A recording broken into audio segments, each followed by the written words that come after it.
You know, when you see a sleek new electric car, you probably think the future. But what if that car, that very symbol of progress, is actually the biggest threat the global auto industry has ever faced? Yeah, behind all the glossy ads, there's a massive crisis building, and it could seriously shake up how we all get around. And that's really the big question we're going to unpack here. Because right now, the futuristic image of Chinese electric vehicles is hiding a pretty dangerous global collision course. So, okay, let's get right into it. You see, behind this incredible success story of Chinese EVs, a massive overproduction crisis has been quietly ticking away. It started out as a problem just inside China, but now its shockwaves are starting to be felt all over the world. To really get this, we've got to start with the first domino to fall, the crisis happening within China's own borders. It's a story of huge ambition, unbelievable scale, and then a sudden, really brutal slowdown. Just to understand the sheer scale of this, you have to wrap your head around this number. We are not talking about just a few big-name brands you might have heard of. We are talking about more than 500 factories. That is a colossal industrial machine built to just turn out millions and millions of vehicles, way more than their own country could ever absorb. So, what fueled this incredible expansion? Well, it was massive state intervention. The Chinese government, as part of its Made in China 2025 policy, just pumped over $170 billion into the industry. And the result? A price war so insane that some Chinese EVs were actually selling for less than the cost of their own raw materials. You can imagine what that did to foreign competition inside China. It basically just wiped them out. But here's the massive problem. Production just kept going up and up, while demand started to stall out. As China's economy began to slow down, the country literally found itself drowning in cars that nobody was buying. By April of 2024, the stockpiles hit a staggering 3.5 million vehicles. We're talking parking lots all over the country, just filled to the brim. Panic started to set in. And that's when the domestic price war just exploded. BYD, which is the biggest player, started slashing prices on dozens of its models. So of course, everyone else had to do the same thing or just go out of business.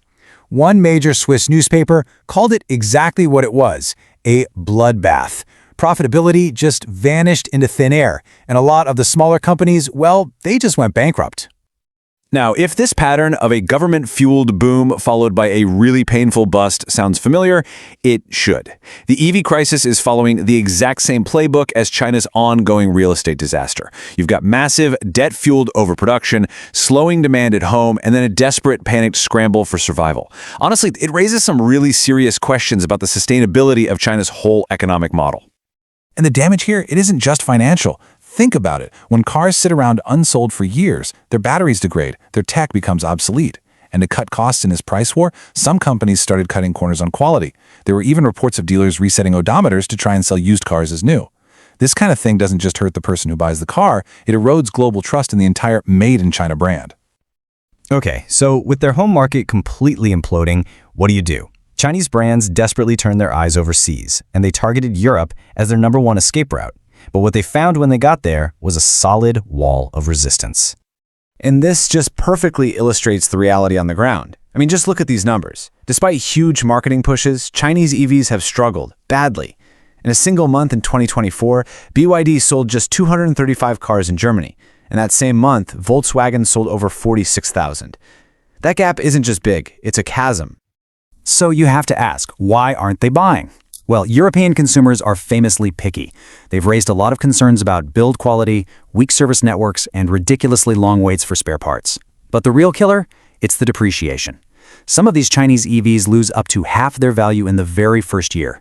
And when you're faced with that, most buyers are just going to stick with the trusted local brands they already know.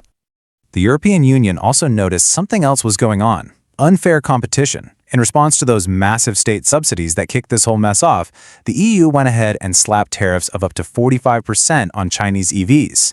The US went even further. This was a really clear message, and let's just say Beijing did not take it lightly. And this is the point where the whole thing pivots. It goes from a simple trade dispute to a really high-stakes geopolitical battle. Because in this global chess game, Beijing holds a very powerful trump card, one that could absolutely paralyze its Western rivals. And this card, it has the potential to bring entire car production lines in Europe and America to a complete grinding halt. We are talking about rare earth minerals. Now, these aren't just important, they are basically the secret sauce in every single modern EV. Their unique magnetic properties are what allow for powerful, lightweight, and super efficient electric motors. Let's be clear, without them, you don't have a high-performance EV, period. And here it is. This is China's ultimate leverage. Europe depends on China for a staggering 98% of its supply. So in late 2024, Beijing tightens its export controls on these critical materials. It was a crystal clear warning shot, an act of retaliation that sent a chill through the entire industry. German leaders immediately started warning that their production lines could stop within months. And this crisis doesn't just stop at Europe's borders. Let's look at how this whole thing is blowing up into a global problem, hitting even the biggest names in the business and forcing a worldwide scramble to adapt. Let's just take Tesla, for example. It's feeling immense pressure from all sides. In China, its largest market, it's losing serious ground to domestic giants like BYD.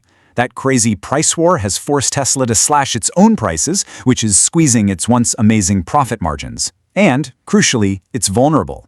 Tesla relies on China for about 80% of the rare earth magnets that power its cars. So in response to all this, the world is absolutely scrambling to de-risk.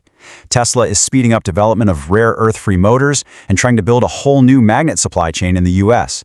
BMW and Mercedes, they're pouring money into alternative technologies. And governments, like Germany's, are rushing to secure new supply deals with places like Australia. The problem is, all of these solutions take years to actually put in place. So all of this leaves us with the ultimate question. Who really controls the future here? Will China's big gamble with rare earths succeed in crippling its rivals and forcing them to the negotiating table? Or will its own colossal overproduction crisis cause its domestic auto industry to just collapse under its own weight first? One thing is for sure, this collision course isn't just about cars anymore. It's about who gets to write the rules for the global economy of tomorrow.